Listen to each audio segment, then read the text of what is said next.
The doctor's secret son. Imagine a life where you're a hero, a surgeon who saves lives. But what if the next life you save isn't a stranger's, but the son you never knew you had? That's the question that tore my world apart. The boy I saved was my own flesh and blood, and his mother, the woman I once loved, had been keeping a secret that would shatter everything I thought I knew.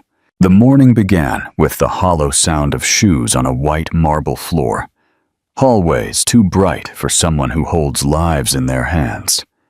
Midtown Hospital continued its relentless cycle of exams, visits, patients arriving, and patients never returning. Dr. Julian Vance was on his third coffee when the internal radio cut through the silence with an urgency that hit him in the chest. Code red, pediatric trauma, immediate arrival, car accident, unconscious victim. He stood up before the announcement was finished.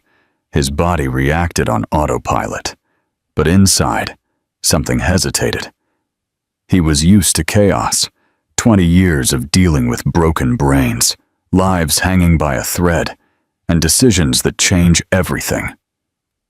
But there was something in the tone of this emergency, something he couldn't name, but he felt. He ran down the hallway, adjusting his lab coat. At the emergency entrance, 2 paramedics opened the ambulance door. There he was, small, fragile, a boy about 4 years old, unconscious, his face stained with dry blood, and a makeshift bandage around his head. Julian stopped. For just a second, a full second. His eyes were fixed on the boy as if time were rewinding. The sound of the gurney being pushed, the shouts of the nurses around him, all disappeared. There was only the boy, and that knot in his stomach. "Dr. Julian, are you okay?" He blinked and came back to his senses. "Yes, trauma room 3. Now, I'm taking the case." Without hesitation, he pushed the gurney with his own hands. His hurried steps echoed off the walls like drumbeats. The boy's eyes were closed, his breathing weak, his heartbeat irregular. Julian knew exactly what was happening. An expanding subdural hematoma. The brain was being pressed against the skull. Every minute counted. Every second stole a life. In the room, everything moved quickly. Gloves, masks, equipment. The nurse asked for instructions. Julian didn't reply. He was already on the other side of the gurney, analyzing the scans. The boy's pupils didn't react to light. "CT scan now. If confirmed, we go straight to neurosurgery. Someone call the surgical center." "Dr. Julian, are you sure? The other on-call doctor is on his way." He looked her in the eyes as if she had committed a blasphemy. "This child needs me. Now." No one dared to contradict him. As the room moved, Julian looked at the boy, and something inside him screamed, but in silence, as if he had forgotten something, as if his body knew something his mind hadn't yet understood. The bandage on the boy's head was loose. Julian carefully removed it, looking at the injured skin, the cuts. But it was what he saw around it that paralyzed him for a brief moment. Light brown hair, the structure of the face, the shape of the mouth. It didn't make sense, but it was too familiar. "Focus," he murmured. Low, just to himself. 2 minutes later, the CT scan appeared. The hemorrhage was critical. The boy had perhaps less than an hour. Maybe. Julian looked at the monitors. He took a deep breath and said, "Call the OR, intubate. We're going in." Inside the surgical room, the air was dense, almost unbreathable. The nurse handed him the scalpel. Julian adjusted the lights. The boy's head was immobilized. The cables pulsed around him. Electrocautery, suction, retractor. "Ready?" Anterior temporal incision. Every word cut the air like a verdict, but with every layer he opened, the tension increased. He had done more difficult surgeries. He had saved lives in much worse conditions. But there was something in his body, a weight in his hands, a hesitation in his fingers that unnerved him. "It's just another surgery." That's what he repeated. But inside, he knew it wasn't. The team worked in silence. He knew there was no room for mistakes, or for words. Julian followed the protocol. He located the clot. He began the drainage with precision, but his heart was beating as if his own life were at stake, as if every move were personal. The room was in absolute silence, except for the intermittent beep of the machines. Julian heard nothing else, only the internal sound of his own breathing. A nurse commented that the boy was a fighter. Julian looked sideways. He's going to fight. He has to. And when he realized what he had said, he felt something cold run up his spine. It wasn't the kind of thing he usually said. He never talked like that. He never let emotion in. His hand trembled slightly, almost imperceptibly, but he felt it. 2 hours later, the surgery was over. The drainage was successful. The vital signs stabilized. Julian stepped away from the gurney. He took off his mask. Sweaty. Gasping. He looked at the boy's face again. Now clean. Inert, but alive. What was that his body was screaming? The nurse approached. "Dr. Julian, do you want us to call the mother?" He didn't answer immediately. He was still trapped in that image. The fair skin, the fine features, the oppression in his chest that he had felt since the first look. And then, without knowing why, he answered. "Yes. Bring her. Now." Julian walked to the sink, where he scrubbed his hands even though they were already clean. The water ran down his wrists. He looked at his reflection. A tense face, deep dark circles. The look of someone who, for the first time in years, was not certain of anything. His hands rested on the sink. His body was bent forward. "What's happening to you?" he whispered to the mirror. But there was no answer. Only that pressure in his chest that refused to disappear, and a strange emptiness, which pulsed like a warning, as if his life had just been cut open and sutured, without anesthesia. Outside, the hospital continued as usual. People arriving. People crying. People waiting. But for Julian, everything had changed. He just didn't know how much yet. The hallway seemed to get narrower with every step. The air inside, stale. He spotted her, a woman with her head bowed, sitting alone on a hard plastic bench. In that moment, he felt a pull he couldn't explain. He had to know who she was. If you were Julian, what would be the first question you would ask her? Let me know in the comments. The heart monitor emitted its constant beeps, like a relentless metronome. Julian was there, standing by the bed. But his mind no longer followed the rhythm of medicine. His eyes were fixed on the fragile skin of the boy's left shoulder, just below the bandage. It was small, almost imperceptible, but he would recognize that birthmark anywhere.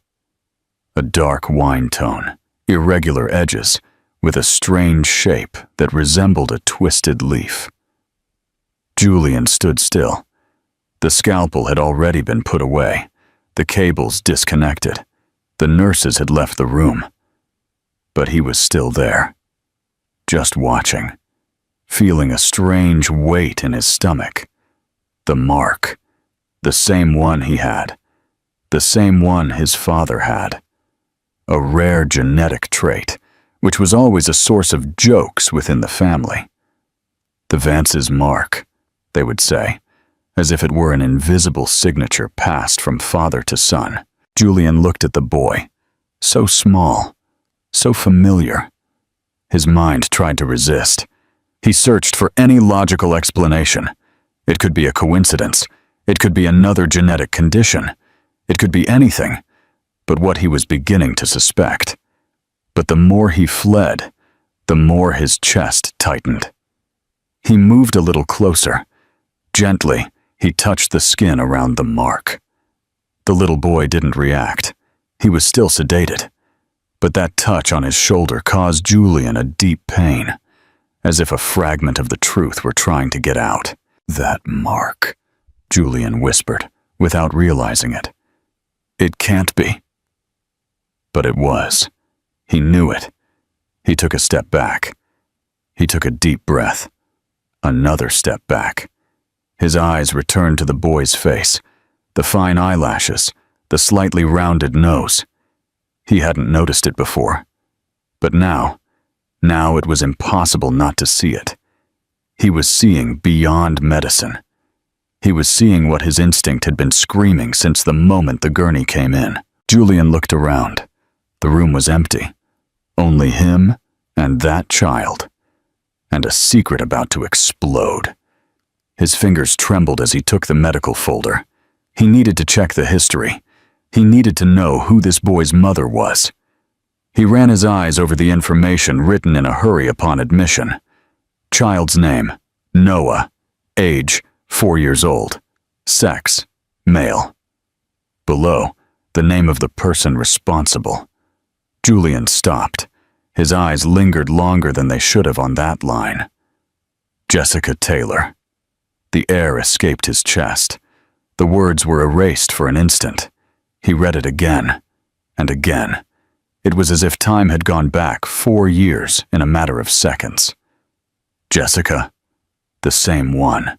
Julian let the folder fall onto the table. His heart was beating out of rhythm. She was there. She was the mother. And this child. His body began to move without him noticing. He left the surgical room with firm steps, but his mind was clouded. The hallway seemed longer. The hospital, louder. But nothing stopped his steps. He walked past nurses, patients, murmurs, until he saw her, sitting, with her head down. Alone? Jessica? Julian stopped a few feet from her. The whole world stopped with him. He hadn't seen that face in years, but he hadn't forgotten it. Not her eyes, not her gestures, not the way she always seemed ready to run away. She looked up, and when their eyes met, the truth cut through both of them, without the need for a single word. Julian took one more step. Jessica tried to hide it, but her eyes said it all. The fear, the guilt, the certainty that the moment she feared the most had arrived. He didn't say anything. He just held out the folder with the boy's name. Jessica didn't take it. She just stayed there, motionless, looking at him. And in that silence, there were more words than in any conversation. Julian broke the silence. His voice was hoarse, contained, almost without strength. "Is he your son?" Jessica closed her eyes for a second. Then she nodded slightly. Julian took a deep breath. He ran his hand through his hair. "And he's 4 years old?" She nodded. 4. Julian's throat went dry. That mark on his shoulder. Jessica tried to hold back her tears. "I know." Julian leaned against the wall behind him. He needed something to hold him up. "You never told me." She stood up slowly. Her body was trembling, but she held her head high. "Why didn't I have a choice?" "What do you mean you didn't have a choice?" He approached, his voice cracking. "You disappeared. You took away my chance to see my son born." Jessica fell silent. The hospital around them no longer existed. Only them, and a past that had, until now, remained hidden. Julian insisted. "Why did you do that?" She bit her lip. She swallowed her tears, and she spoke softly. "I tried to tell you, more than once, but when I tried, your mother threatened me. She said that if I showed up, if I said anything, she was going to destroy my life." Julian frowned. "My mother?" "Yes, she knew about it from the beginning. When I found out I was pregnant, I went to your house. I wanted to see you, but she threw me out. She told me that if I ever came near you again, she would do everything to take the baby away from me. That she had lawyers, contacts, money. Julian fell silent. His world began to crumble inside. She said you didn't want to know anything, that I was just in the way, that you were already with someone else. Jessica's eyes filled with tears. I left because I was scared, because I was alone, because I thought no one would believe me. Julian couldn't breathe normally. The weight of her words fell like stones on his back. And, at the same time, a part of him screamed that it still didn't make sense. But why didn't you ever try again? Why didn't you insist? She took a step towards him, her voice firmer now. Because I left, thinking it was the only way to protect my son. I didn't know how far she could go. And when I found myself alone, with a baby in my arms, the only thing I knew how to do was keep going. And disappear. Julian ran his hands over his face. It was too much to take in. So, it's true, he asked. His voice was lower, weaker. Yes, she answered, without hesitation this time. He's your son. Julian stood still. The words echoed inside him like thunder. He closed his eyes. Images began to form in his mind. A 4-year-old boy calling another man Dad. Someone who wasn't him. Someone occupying the place that should have been his. His jaw tightened. You took 4 years of his life from me, he said. Not as an accusation, but as someone who has just discovered they have been stolen from without their knowledge. Jessica looked down, but she didn't say anything. Julian stepped away. His eyes hardened. I need to be alone. She tried to say something, but he was already turning around. And then, without looking back, he disappeared down the same hallway he had come from. And now, there was no way to go back. The sound of his footsteps walking away was crueler than any word. Jessica remained in the same spot, as if the ground had sucked the strength from her body. Her chest was tight, her eyes full of tears, and the bitter taste of what she had tried to avoid for 4 years was now suffocating her from the inside. She tried to call out to him, but the voice wouldn't come out. The impact of Julian's gaze still hurt. That wasn't just anger. It was the pain of someone who felt they had been robbed, and there was no argument that could undo that. Jessica ran her hand over her face, trying to stop the trembling. Her head told her she had done what was necessary to protect her son. But her heart screamed for something she didn't know if she still had. Forgiveness. Julian entered the doctor's lounge and locked the door. He sat on the floor. He couldn't even make it to a chair. His head rested against the cold wall, his coat still damp with sweat, and his eyes fixed on the ceiling as if an answer were going to fall from there. It was too much. The boy? The boy was his. He couldn't stop seeing the little boy's face. The same nose, the same way he breathed while sleeping, the damn birthmark on his shoulder, the mark he had. And Jessica? The woman he loved like he had never loved anyone before, who one day disappeared without saying goodbye, who broke his heart without a letter, without an explanation. Now, she was there, with his son in her arms. 4 years. 4 damn years. Julian felt his chest burn. It wasn't just pain. It was humiliation. How did she have the courage? How did she have the courage to go on alone, to raise him without saying a word? He stood up slowly. He threw his coat in a corner and washed his face in the sink. His hands were still trembling. The anger wasn't just directed at her. It was also at himself, for not having seen it, for not having insisted, for letting that story die without fighting for it. But now he could no longer pretend that nothing had happened. More than an hour passed. Jessica was still on the same bench, her eyes fixed on the ICU door. The nurse had already offered her water, coffee, a blanket. She had refused everything. She just wanted to know if her son was going to wake up, and if Julian would return. But when she heard the sound of his footsteps, she felt her stomach clench. Julian stopped a few feet from her. He didn't look the same. His gaze was hard, his expression tired, his chest tense. Jessica stood up slowly. "Julian?" He didn't answer. "Listen to me, please."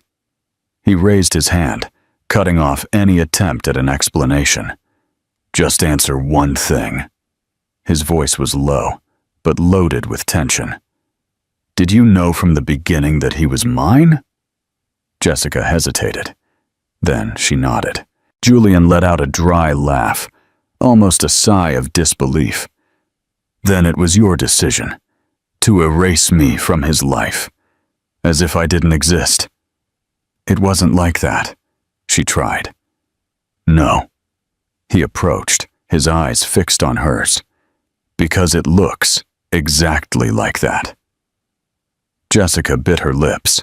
She felt the tears wanting to come out, but she didn't allow it. "I tried to find you, Julian, I swear. But your mother pushed me away. She crushed me with her words. She said that if I told you anything, you would never believe me. That you would fight for custody. That you would call me a gold digger. I panicked. Your mother?" He seemed confused. "She didn't even know." "She did." Jessica held his gaze. "She saw me, alone. She threw me out. She told me she would take care of you, that I didn't need to be in your life anymore." Julian swallowed hard. "You could have insisted. You could have sent me a letter, an email, anything." "And would you have believed me?" she replied, fearless this time. "Or would you have accused me of wanting something? I was pregnant, alone, scared, and I was thrown out of your house like trash. I kept going. Not for me. For him." Julian was silent for a few seconds. The sound of the hospital filled the void between them. "He talks about you every day," Jessica said. "Even though he doesn't know who you are. He talks about an imaginary dad, someone who protects him in his dreams, who is going to come one day." Julian closed his eyes. The impact of those words pierced his chest like a knife. "You took that from me," he whispered. His first steps, his first words, his first dad. Jessica looked down. "And do you think it was easy for me? Do you think I didn't cry every night for having done that?" Julian stepped back. "You decided alone." She took a deep breath. "Yes, I did. And I blame myself for that every day. But I couldn't risk my son in the middle of a family war. I knew how far your mother could go. And you were so far away, Julian. So, out of my reach." Julian ran his hand over his face. All he wanted was to scream, but he couldn't. Everything hurt too much. "And now, what do you expect from me?" Jessica shrugged. "Nothing. I just want him to be okay. That's all that matters." Julian looked at her more calmly, for the first time since everything came to light. She seemed exhausted. She wasn't a villain. She wasn't a cold woman. Just someone who was carrying a lot more than she should have. And that confused him even more. "You should have trusted me," he said in a low voice. "And you should have loved me enough to fight for me when everything fell apart," she replied firmly. The silence returned, but it was no longer the same as before. Now it was dense, loaded with truths that had taken 4 years to surface. Julian looked away. He knew this was just the beginning. The wound was open, and the blood was still running.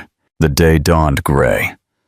That kind of morning where the sky seems to know more than you do. The drizzle hit the hospital windows, carrying with it the silence accumulated between white walls and cold hallways. Julian was standing in front of the window in the doctor's lounge, without his coat, his shirt wrinkled, and his gaze lost on the horizon. His head throbbed, as if the weight of everything discovered the night before had left physical marks. He had barely slept. The image of Noah lying in that bed followed him like a ghost. His son. It was strange to think of it that way, almost surreal, as if he had been ripped from a time he never lived. And Jessica? Julian closed his eyes for a moment. He took a deep breath. The bitter taste of anger was still stuck in his throat. She lied. She erased him. But on the other hand, there wasn't a single memory from that time where he had noticed a sign. Not a missed call. Not a letter. Not an email. Only absence. And now she wanted to explain herself, as if an explanation were enough. Jessica walked slowly through the medical area. Her hands were sweaty, her shoulders slumped. She had spent the night in a plastic chair, watching over her son, and her body felt too exhausted to face another storm. But she knew she had to.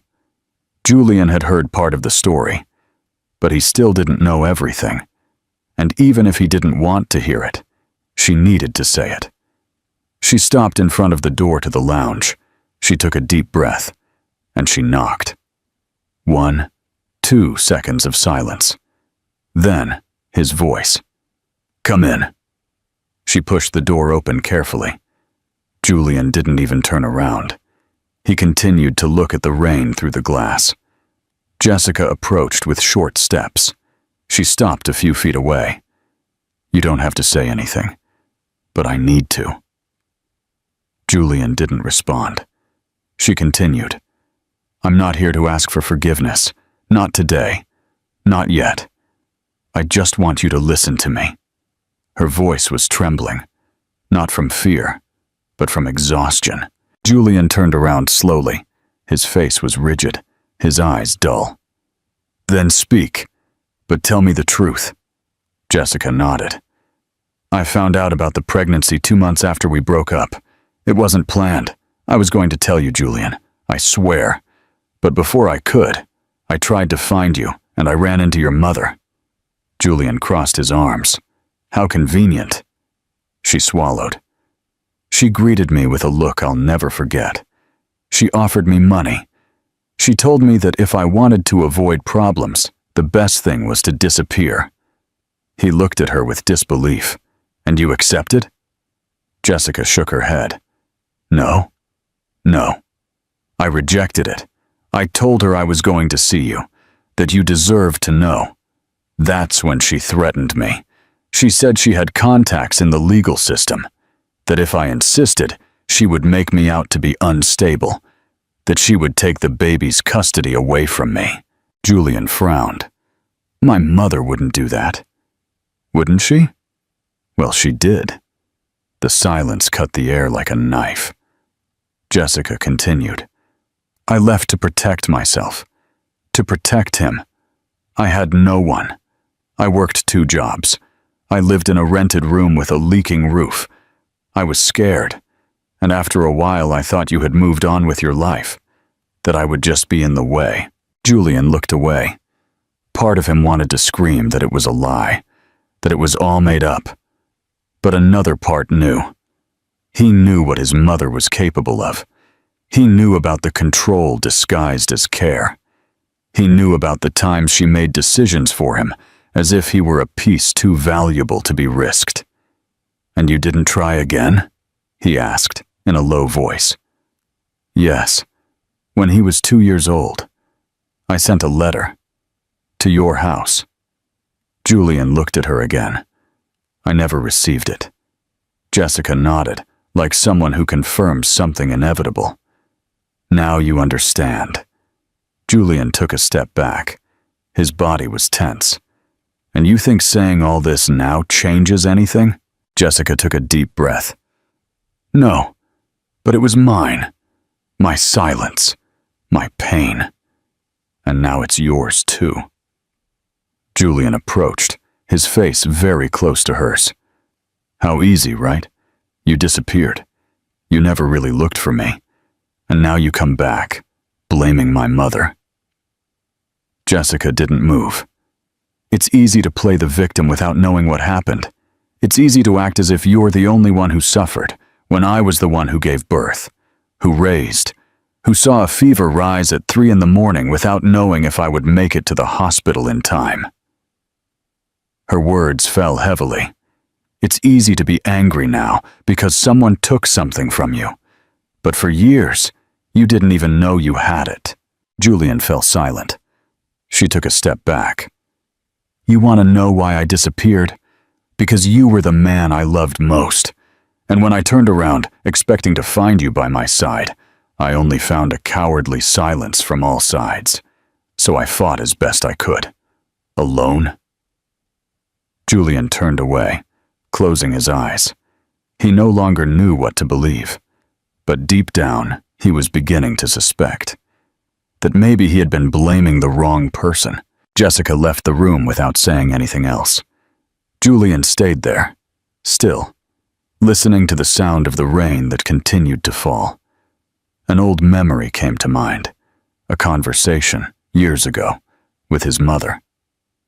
She said that Jessica was unstable, that she wasn't for him, that she disappeared like a coward, and he believed her. Now, for the first time, he thought, what if it was all a carefully constructed lie? What if the absence wasn't abandonment, but a forced exile? The doubt grew, and the pain began to change places. The silence inside the car was heavy. Julian drove through the old streets of the neighborhood where he grew up, his hands firm on the steering wheel, but his mind in ruins. Outside, the world continued its usual rhythm. Cars passing, children crossing the street, a fruit vendor yelling on the corner.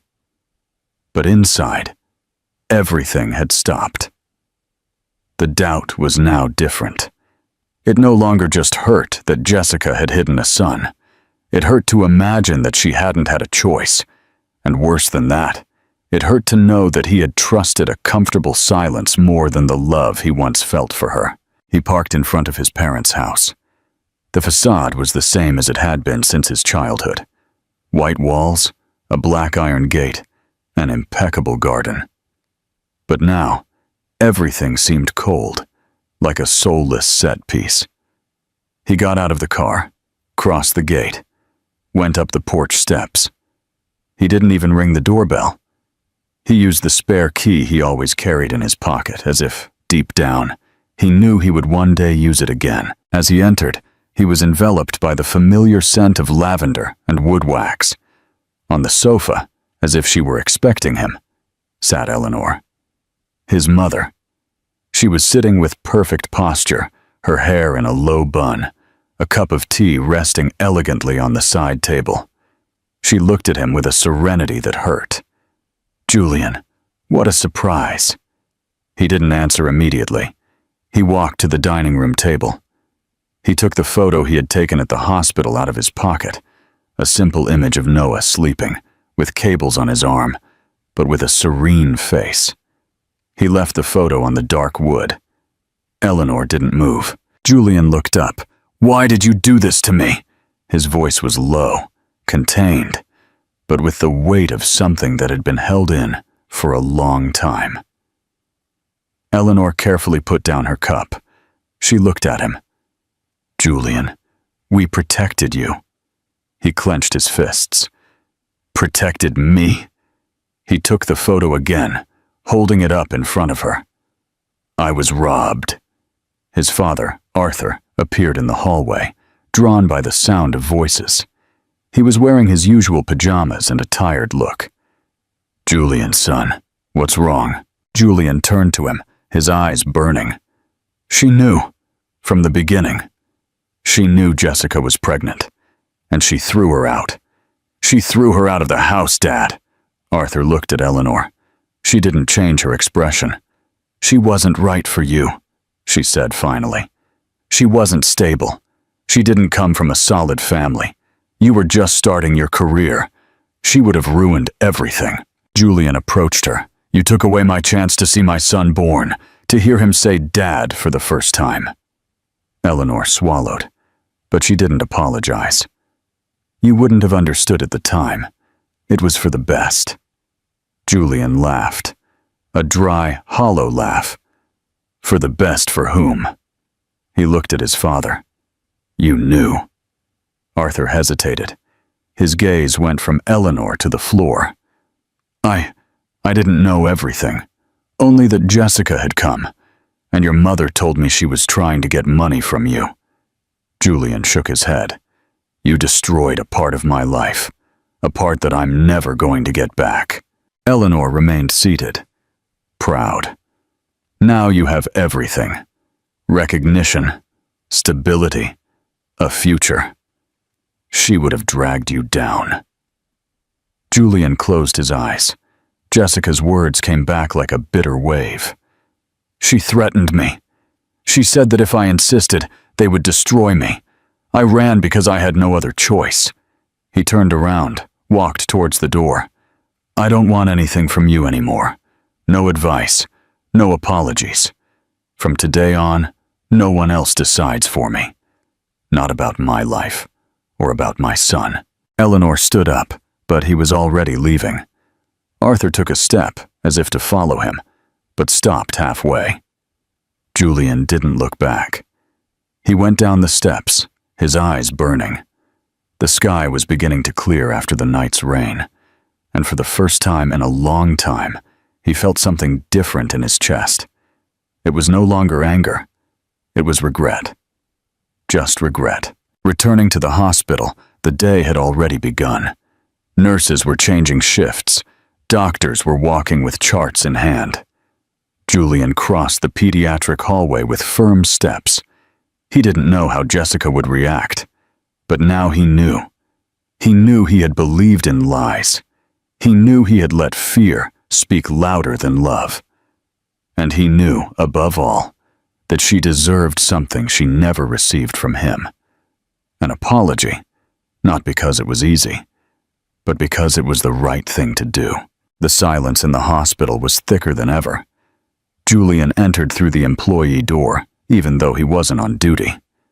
The ID badge hanging from his neck no longer felt like a professional credential, but a reminder of the weight he was carrying. The hallways were calmer. The dim lights and the murmur of the night shift created a strange, almost anesthetic calm.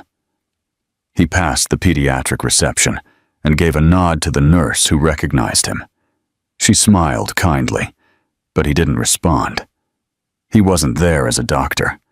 Every step towards room 306 felt like a sentence. He stopped in front of the closed door. He heard whispering voices, soft, full of tenderness and pain. It was her. He rested his forehead against the wood for a moment. He took a deep breath. None of this was easy. None of this was supposed to be. But what he needed to say couldn't wait any longer. He pushed the door open carefully.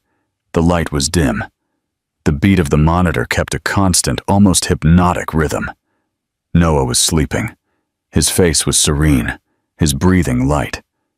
Beside him, Jessica was sitting, her back to the door, with her head down and her hand gently holding the boys. Julian stayed there for a few seconds, observing. It was like seeing a painting that should have always existed, but which he didn't have the courage to paint. Finally, he spoke. Jessica. She turned around slowly. Her eyes were red, her face was tired, and her dark circles were deep. What else, Julian? Her voice was low, but firm. Are you here to blame me again? He didn't answer right away. He walked to the center of the room, stopping less than a meter away from her. His gaze was different. There was no anger, no reproach, just a heavy feeling. No, he said at last. I'm not here to blame you. I'm here to ask for your forgiveness. Jessica didn't react. She looked at him as if she couldn't believe it. Julian looked down for a second, and then he looked into her eyes again. I know everything now. I went to see my mother. I asked her. I confronted her, and she confirmed it. Jessica held her breath. Julian continued. She pushed you away. She made you believe that I didn't want to know, that you were alone. Jessica looked away. Julian took one more step. His voice was cracking. And you were alone. That's the worst part. Because you should have been able to count on me. because it was me you were looking to for support. And I made you feel like you couldn't. He knelt down slowly in front of her, without drama, just with truth. I should have fought for you, for us, for everything we had before it all fell apart. But I let my mother decide what was best for me, and I was wrong. I was terribly wrong. Jessica closed her eyes. A tear slipped down. Silently, Julian took her hand gently. And now I want to fix what I can, even if it's just a little bit. I want to be a part of our son's life, not because it's a duty, but because I love him. Even though I didn't know it, I already loved him. She bit her lips. You don't know how much I dreamed of hearing that, she whispered. But after everything, after what happened, after what they said, how do we go back? Julian was silent for a few seconds. We don't go back. We start over. With fear, with doubts, with everything. But we start. Noah moved slightly in the bed. Julian looked at him. I don't want to miss anything else. Not the big things, not the small things. I want to be there for everything. Jessica watched him. His hand was still holding hers. Julian took a deep breath. And I understand if you can't forgive me now, or ever. But I had to tell you, I was wrong. And what you did to protect him. And I admire you for that, even though it hurts. The silence in the room had more weight than any words. Jessica looked at him with misty eyes. She didn't respond with phrases. She just squeezed his hand tightly, as if to say, it still hurts, but now there's room to heal. Julian held her gaze for a second longer. Then he looked at his son.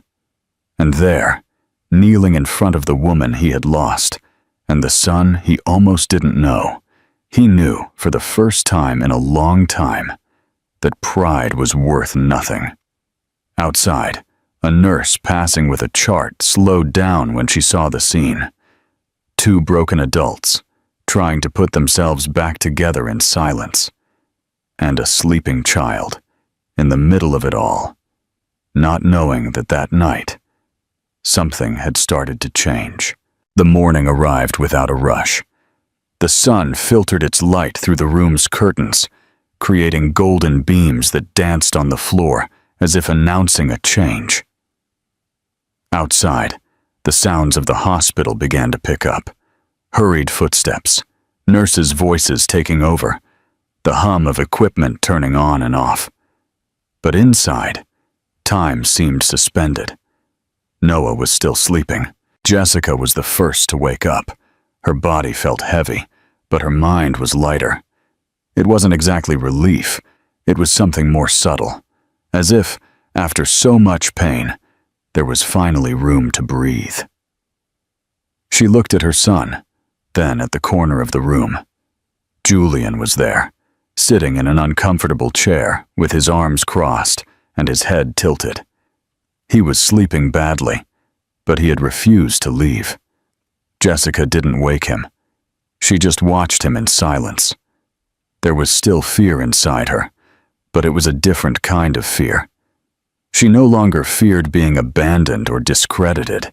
It was the fear of the unknown, of what comes after all. The truths have been told, and all that's left is to try to move forward. Noah began to stir. She immediately turned. Touching his hand gently, "Honey," she whispered. His eyes opened slowly, as if waking from a too long dream. For an instant, they seemed lost. But soon they fixed on hers. "Mommy," he said in a weak voice. Jessica smiled, her eyes filled with tears. "I'm here. I'm with you." Julian woke up when he heard her voice.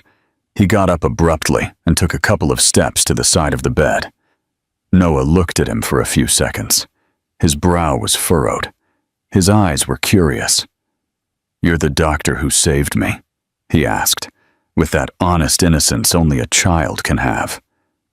Julian smiled. He knelt by the bed and nodded calmly. "I am. but I want to be more than that." Noah watched him as if trying to recognize something in his face. Then, slowly, he extended his hand. Julian took it carefully. Jessica couldn't hold back her tears. There were no shouts, no big declarations, just that silence full of meaning. A father, a son, and a woman who for years had carried the world on her shoulders. And suddenly, something new was born there. The next afternoon, the room seemed different. The machines had been reduced. Noah was more cheerful. He even asked for real food. He wanted to watch cartoons, laughed at a silly joke from the nurse, and asked if he could go home yet. Julian spent the whole day there, not as a doctor, as a father. He told him stories, explained things about the hospital, and answered all his questions with patience and tenderness. Jessica at times just watched from the chair. It wasn't jealousy or insecurity. It was just strange to see someone share a space that, for so long, had been only hers and her son's. But when she saw Noah laugh heartily, throw a pillow at Julian, and call him silly doctor, she understood that love doesn't divide when it's shared. It multiplies. At night, with Noah asleep again, Jessica went out into the hallway to get some air. Julian followed her, but stayed at a distance. She leaned on the railing of the corridor and crossed her arms. "He got attached to you quickly." "It's incredible," Julian replied. "I don't know how you managed to raise someone so strong." Jessica gave a slight smile. "It's been a tough few years." Julian approached slowly. "And now?" She looked at him. "Now, I don't know. It still hurts. I'm still scared. But," she looked towards the door of the room, "seeing him like this, with you, gives me hope." Julian nodded. "I know I can't change the past, but I want to be present in the future. I want to learn with you, to make mistakes too, and to get it right. If you'll let me." Jessica looked at him for a moment in silence. "I don't know if we'll ever work as a couple again, Julian, but as parents, I think we're already starting well." He smiled. "One step at a time." She extended her hand. "One step at a time." Julian took it firmly.